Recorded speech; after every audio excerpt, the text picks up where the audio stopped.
DNA proved Fabian Marley wasn't Bob's son. So why won't this story die? The shocking truth about why fans, producers, and even the music itself swear he's family. You've never heard a paternity story like this. The evidence will make you question if blood even matters. Wait until you hear his voice. The flames of legacy often burn brightest when stoked by uncertainty. And for Fabian Marley, born Othniel Stanford on July 27, 1968, in Kingston, Jamaica, that fire has become both sanctuary and storm. He didn't grow up with the privileges of a Marley child, yet he claimed a name that sparked fury, fascination, and familial fractures across the reggae world. He introduced himself to the world not merely as a musician, but as the first son of Robert Nesta Marley, the Lion of Zion himself. From the very beginning, his truth has danced on a razor's edge between fact and faith, and that tightrope walk has cost him everything, from peace of mind to his very identity.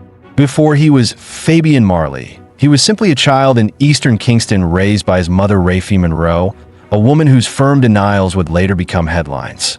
He knew hardship, he knew hunger, but what he didn't know, what remained an aching void in his existence, was the full truth about his paternity. Rafie was adamant. Bob Marley was not the father. She said it without trembling. She said it without remorse. She said it repeatedly. But Fabian's soul did not echo that same conviction. Something inside him refused to settle. It was a whisper that refused to go quiet. It pulled at his bones. It resounded in his blood. He felt it in every vibration of reggae rhythms, in every Rasta chant, in every photograph of the man whose voice seemed to narrate his very life.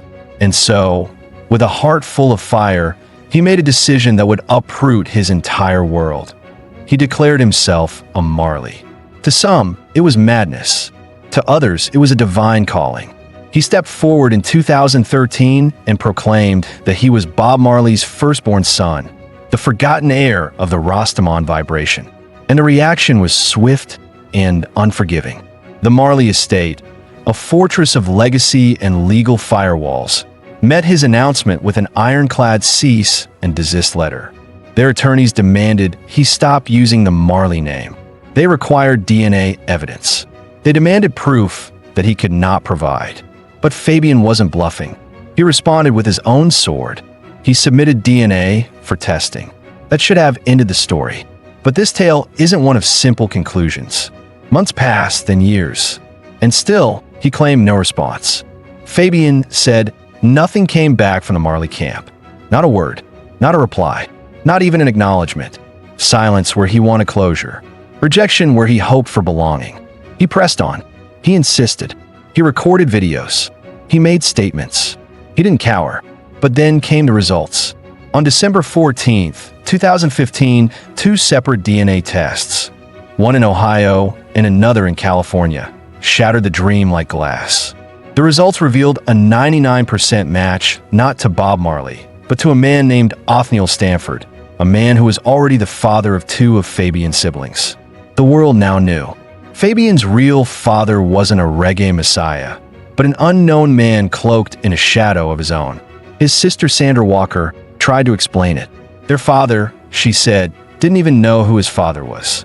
The Stanford name wasn't real. It was borrowed. It was a placeholder for a lineage that had been lost to time.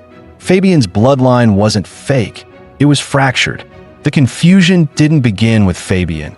It began generations back, with a man who never learned the name of the man who sired him. That's the origin of Fabian's identity crisis. It wasn't a lie. It was a legacy of absence. But truth is a brutal sculptor. It carves into the flesh. It leaves scars. And Fabian bled. He bled in public, in interviews, in trembling Facebook videos. One such video, posted by Rohan Marley himself, shows Fabian in agony, an emotional volcano erupting in real time as he wrestles with betrayal, with silence, with the weight of truth. The Marley family had moved on. They had confirmed their bloodlines. They had secured their brand. And Fabian was left on the outside, clinging to a name that no longer welcomed him. Even so, he didn't stop singing. That's the part that refuses to die. His music, infused with the echoes of Johnny Moore and Roland Alfonso, carried a spirit that many said could only be inherited from a king. Fabian had joined a band called Sound of the Rainbow when he was young. Stepping up as lead singer after tragedy took another member. His voice wasn't mimicry, it was memory. It was haunting, it was raw. He began calling himself Fabian the Truth. And while his legal documents still carried the name Marley, the Truth had branded him something else, something lonelier.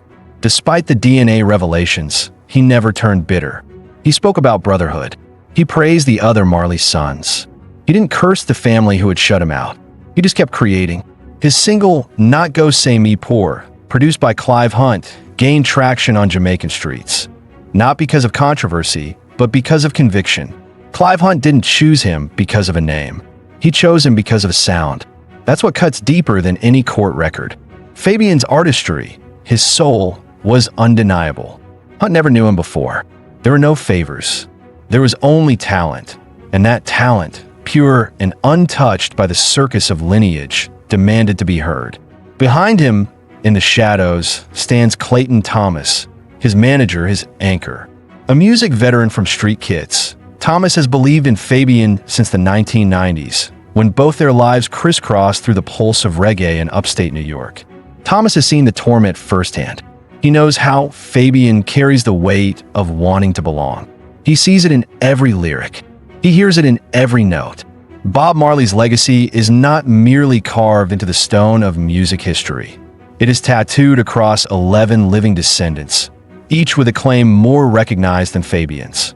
Ziggy, Stephen, Julian, Damien, they carry his DNA and his message.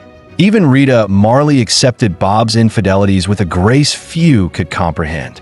The family is large, complex, defiant, but deeply connected to their father's teachings. In an interview from October 2023, Rowan Marley said it clearly.